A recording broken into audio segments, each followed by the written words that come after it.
کوئی بھی چیز ہے اس کو توجہ سے سنا جاتا ہے. آج ہم پڑھیں گے عقیدہ رسالت کے بارے میں کہ عقیدہ رسالت ہے کیا. جس طرح ہم نے اللہ تعالیٰ کی ذات کے بارے میں عقیدے کا سبق پڑھا ہے کہ اللہ وہ واحد ہے، وہ یکتا ہے، وہ یگانہ ہے، وہ صمد ہے، وہ بے نیاز ہے، اس کی صفات، اس کی ذات ازلی ہے، نہ اس کی ذات میں کوئی شریک ہے، نہ اس کی صفات میں کوئی شریک ہے. عقیدہ آپ کو مکمل طور پہ کلیئر ہو گیا. اسی طرح اب بارگاہ رسالت میں آپ صلی اللہ علیہ وسلم اور دوسرے انبیاء اور رسل کے بارے میں ہمارا کیا عقیدہ ہے، آج کے سبق میں ہم یہ پڑھیں گے. تو سب سے پہلے یہ عقیدہ ذہن میں رکھیں کہ اللہ تعالیٰ کے جتنے بھی نبی ہیں اور جتنے بھی رسول ہیں ہم ان سب کو مانتے ہیں.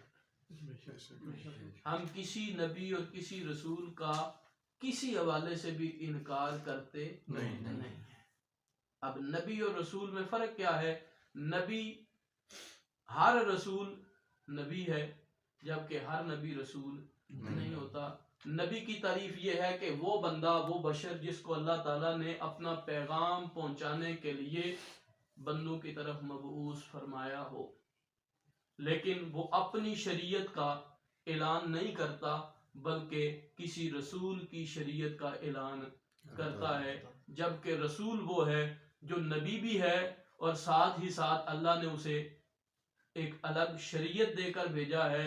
جس طرح میرے کریم آقا صلی اللہ تعالیٰ علیہ وسلم یہ نبی بھی ہیں اور رسول بھی ہیں. ان کی تو شان یہ ہے کہ یہ نبیوں سے بھی اعلیٰ ہیں اور رسولوں سے بھی اعلیٰ ہیں. یہ تمام نبیوں کے بھی سردار ہیں اور تمام رسولوں کے بھی سردار ہیں. آسمانی کتابیں کتنے نبیوں پر نازل ہوئی ہیں؟ 4 نبیوں پر. کون کون سے؟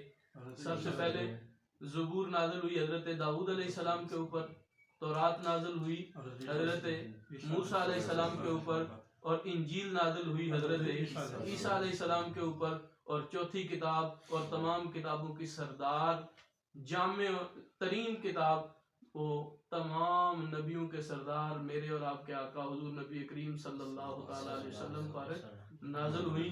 تو جن رسولوں کے اوپر کتابیں اور صحیفے نازل ہوئے ہیں وہ نبیوں سے اعلیٰ ہیں، وہ رسول کہلاتے ہیں. رسول کا لفظ ملائکہ کے لیے بھی استعمال ہوتا ہے. جیسے حضرت جبریل امین اللہ کا پیغام لے کر نبیوں کے پاس آتے تھے تو ان کو بھی رسول کا نام دیا گیا ہے، لیکن وہ فرشتہ ہے. اس رسول کا معنی فقط پیغام کو پہنچانے والا ہے، فقط بھیجا گیا ہے. ٹھیک ہے. جبکہ رسول جو بشر ہیں حضور نبی کریم صلی اللہ علیہ وسلم، ان کے بارے میں ان کی تعریف یہ ہے کہ وہ ایسا بشر ہیں جن کو اللہ تعالیٰ نے کتاب اور شریعت دے کر اس دنیا میں اپنی امت کی طرف مبعوث فرمایا ہے. اور پھر نبی اور رسول میں یہ بھی فرق ہوتا ہے کہ نبی اپنے مخصوص علاقے کی طرف آتا ہے اور رسول کی رسالت نبیوں کی نبوت سے وسیع تر ہوتی ہے. اور امام الانبیاء صلی اللہ علیہ وسلم کی رسالت اتنی بڑی رسالت ہے کہ اللہ تعالیٰ فرماتا ہے کہ میں نے اپنے رسول کو تمام کائنات کی طرف رسول بنا کر مبعوث کیا ہے، کافۃً للناس بنا کر بھیجا ہے، یعنی تمام انسانیت کے لیے اور جنات کے لیے میں نے ان کو رسول بنا کر بھیجا ہے. تو نبیوں اور رسولوں کے بارے میں جو نظریہ اور عقیدہ ہے وہ یہ ہے کہ ہم اللہ تعالیٰ کے ہر نبی اور ہر رسول کو مانتے ہیں. ان کی تمام کی بحیثیت نبی سارے برابر ہیں، بحیثیت رسالت سارے برابر ہیں، لیکن بعض پر فضیلت دی گئی ہے. 5 اولو العزم رسول ہیں جو باقی رسولوں سے اعلیٰ ہیں، اور ان میں سے بھی حضور نبی کریم صلی اللہ تعالیٰ علیہ وسلم تمام رسولوں سے افضل اور اعلیٰ ہے. اب یہ ہو گیا آپ کے سامنے نبی اور رسول میں فرق، نبی اور رسول کی تعریف. اب ہم دیکھیں گے کہ عقیدہ رسالت میں ایک چیز ہے کہ نبی اور عام انسان میں کیا فرق ہے. نبی اور عام انسان میں یہ فرق ہے کہ نبی معصوم عن الخطا ہوتا ہے، جبکہ انسان سے خطا کا صدور ممکن ہے، انسان سے خطا ہو سکتی ہے. اب معصوم اللہ کے فرشتے ہیں جن کو اللہ نے گناہ کی توفیق کی عطا نہیں فرمائی. اور دوسرے نمبر پہ معصوم انبیاء ہیں اور رسول ہیں جن کو اللہ تعالیٰ نے ہر قسم کے عیب سے گناہ سے پاک بنایا ہے، کیونکہ جب نبی کی شخصیت کے اوپر عیب آئے گا، داغ آئے گا نعوذ باللہ، تو وہ کسی کے لیے قابل ایمان ثابت نہیں ہوگا، لوگ اس کے عیب کی طرف دیکھیں گے۔ اس لیے اللہ نے اپنے تمام نبیوں کو اور تمام رسولوں کو عیوب سے پاک معصوم عن الخطا پیدا کیا ہے۔ تو عقیدہ معصومیت میں یہ بات بالکل واضح رہنی چاہیے کہ انبیاء کے علاوہ کوئی بھی انسان معصوم نہیں ہے۔ اہل تشیع کے نزدیک ان کے جو ائمہ ہیں ان کے بارے میں نظریہ رکھتے ہیں کہ وہ معصوم ہیں، جبکہ یہ عقیدہ اسلام کی روح سے درست نہیں ہے۔ معصوم فقط انبیاء ہیں، انبیاء کے بعد مقام آتا ہے صدیقین کا، تو صدیقین کوئی کتنا بڑا صدیق کیوں نہ ہو وہ معصوم نہیں ہوتا، کوئی کتنا بڑا شہید ہو معصوم نہیں ہوتا، کوئی کتنا بڑا ولی غوث قطب ابدال بن جائے معصوم عن الخطا نہیں ہوتا۔ ہاں ایک طبقہ ہے، ایک گروہ ہے جن کو اللہ نے محفوظ عن الخطا بنایا ہے، اور وہ کون سا طبقہ ہے؟ وہ حضور نبی کریم صلی اللہ تعالی علیہ وسلم کے اقربا ہیں، آل ہے حضور کی۔ اللہ فرماتا ہے انما یرید اللہ لیذھب عنکم الرجس اہل البیت ویطہرکم تطہیرا، کہ نبی کے اہل بیت میں نے تم سے ہر قسم کی نجاست اور ہر قسم کی ناپاکی کو دور کر دیا ہے اور تمہیں خوب ستھرا کر دیا ہے، خوب صاف کر دیا ہے، کیونکہ تمہاری طرف اگر کوئی عیب منسوب ہوگا تو اس کا منسوب ہونا وہ باعث عار ہوگا نبی کی ذات کے لیے۔ اس لیے نبی کے اہل بیت کو اللہ تعالیٰ نے معصوم نہیں بلکہ محفوظ عن الخطا بنایا ہے۔ تو یہ عقیدہ معصومیت کے بارے میں بھی واضح ہو گیا کہ نبی کی ذات معصوم ہوتی ہے، رسول کی ذات معصوم ہوتی ہے، نبی اور رسول کے بعد کوئی بھی انسان معصوم عن الخطا نہیں ہے۔ معصوم عن الخطا سے خطا کا سرزد ہونا ممکن ہی نہیں ہوتا، جبکہ باقیوں کے سے خطا ہونا ممکن ہے۔ ہاں آپ اگر کسی کی طرف خطا کی نسبت کرنا چاہتے ہیں، کسی کے بارے میں گفتگو کرنا چاہتے ہیں، تو اپنے الفاظ کو انتہائی محتاط انداز میں ادائیگی ان کی کریں، کہیں ایسا نہ ہو کہ آپ اپنی علمیت کے زوم میں ان ہستیوں کے اوپر بہتان لگا دیں یا ان کے متعلق ایسا جملہ بول دیں جو ان کی بے ادبی کا سبب بن جائے۔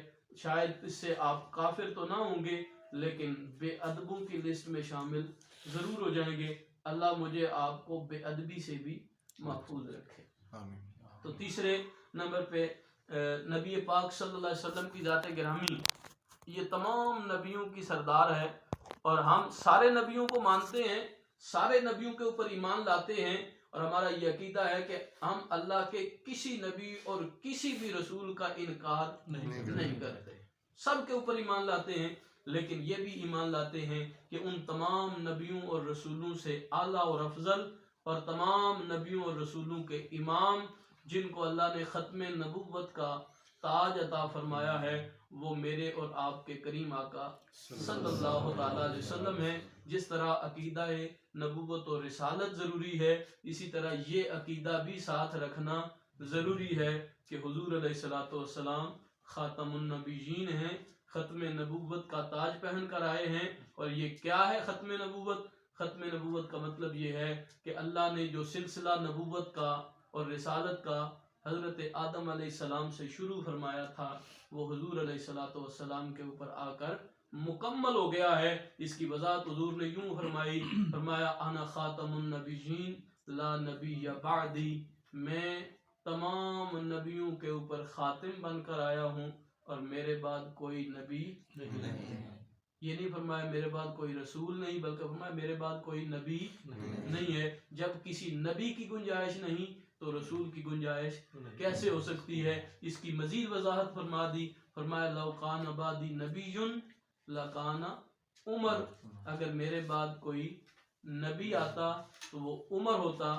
جب عمر جیسا ایسا انسان کہ جو بولتے ہیں تو اللہ ان کی رائے کے مطابق قرآن کی آیات نازل فرما دیتا ہے، تو تو اس میں یہ بات نہیں ہے کہ اللہ ان کی رائے کا محتاج ہے، ہرگز ایسا نہیں، بلکہ اللہ ان کی زبان پر وہ کلمات جاری فرما دیتا ہے جو قرآن اور شریعت کے عین مطابق ہوتے ہیں. یہ ان کی شان تھی اور ان کی مومنانہ فراست کی وہ ایک الگ ٹاپک بن جائے گا. تو حضرت عمر، حضرت ابو بکر، حضرت علی المرتضیٰ، جلیل القدر صحابہ، جب ان میں سے کوئی نبی ہونے کی اہلیت نہیں رکھتا تو پھر مرزا قادیانی یا کوئی اور ایسا شخص جو نبوت کا دعوے دار ہو، تو ایسا شخص کبھی بھی نبی ہو سکتا نہیں. وہ جھوٹا تو ہو سکتا ہے، کذاب تو ہو سکتا ہے، دجال تو ہو سکتا ہے، لیکن کبھی نبی نہیں ہو سکتا. یہ ہمارا عقیدہ ہونا چاہیے کہ حضور علیہ السلام کے بعد اب کوئی نبی دنیا میں آنے والا نہیں. یہاں سوال پیدا ہوتا ہے کہ آپ کہتے ہیں قیامت کے قریب حضرت عیسیٰ علیہ السلام تشریف لائیں گے،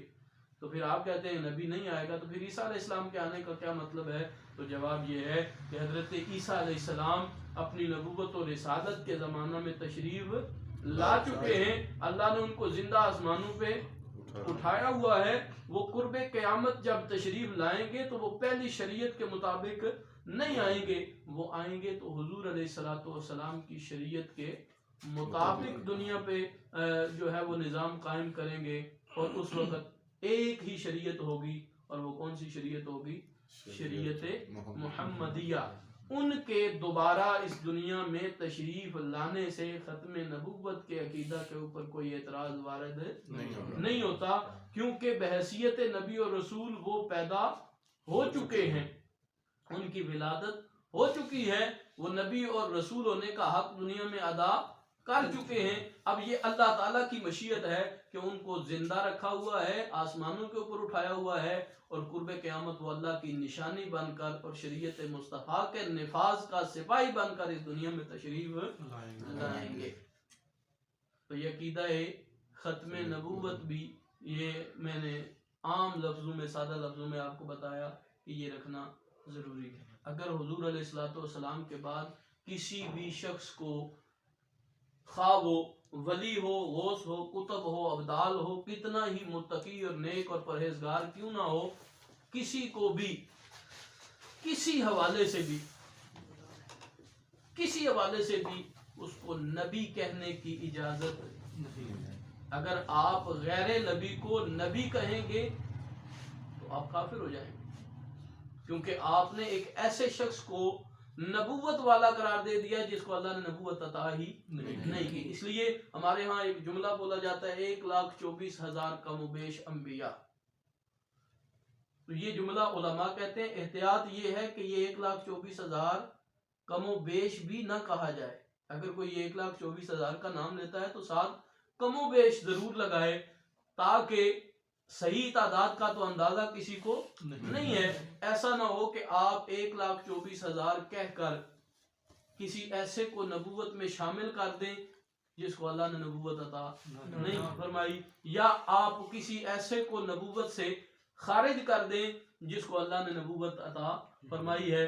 کسی ایسے بندے کو، کسی ایسے بشر کو جو نبی ہے، آپ نبوت سے خارج کریں گے، اس کو نبی نہیں مانیں گے، تب بھی کافر ہو جائیں گے. اور اگر کسی ایسے نبی کو، ایسے بندے کو آپ نبی مان لیں گے جو نبی نہیں ہے، تو پھر بھی آپ کا عقیدہ جو ہے وہ ختم ہو جائے گا. اس لیے اس انسان دائرہ اسلام سے خارج ہو جائے گا. تو یہ بات کلیئر رہنی چاہیے کہ جب بھی بات کریں تو یہ کہیں کہ اللہ کے جتنے بھی نبی ہیں اور جتنے بھی رسول ہیں، ہم ان سب کو مانتے ہیں. جس کو اللہ نے جتنی عزتیں اور جتنی عظمتیں عطا فرمائی ہیں، ہم ان سب کی عزتوں اور عظمتوں کو مانتے ہیں. اور ان میں سے حضور علیہ السلام کی ذات سارے نبیوں سے بھی افضل ہے اور سارے رسولوں سے بھی اعلیٰ ہے. جتنی شانیں اللہ نے میرے رسول کو عطا فرمائی ہیں، اتنی کسی بھی نبی یا رسول کو عطا نہیں فرمائی. ہاں، اکثر قرآن مقدس کی یہ آیات قبر کے پاس کھڑے ہو کے پڑھی جاتی ہیں، آمن الرسول بما انزل الیہ. اس میں ہم کہتے ہیں نا کہ ہم سارے نبیوں کو مانتے ہیں. کل آمن باللہ، ہم سب کے اوپر ایمان لاتے ہیں. لا نفرق بین احد، کسی نبی کے اندر بھی ہم فرق نہیں. تو کوئی یہ کہہ سکتا ہے کہ جب کسی نبی کے اندر فرق نہ کرنے کا حکم قرآن میں ہے، تو آپ کیسے کہتے ہیں کہ فلاں نبی افضل ہے اور فلاں اس سے کم ہے؟ تو یہ کہا جائے گا کہ وہاں جو حکم ہے وہ یہ ہے کہ تمام نبی نفس نبوت میں برابر ہیں، تمام نبی نفس نبوت میں برابر ہیں، اور تمام رسول نفس رسالت میں برابر ہیں، لیکن جو ان کو اللہ کریم نے اضافی شانیں اور فضیلتیں عطا فرمائی ہیں، ان اضافی درجوں اور فضیلتوں کی وجہ سے بعض کو بعض پر فضیلت حاصل ہے۔ اس کی تشریح بھی قرآن میں یوں ہے، تِلْکَ الرُّسُلُ فَضَّلْنَا بَعْضَ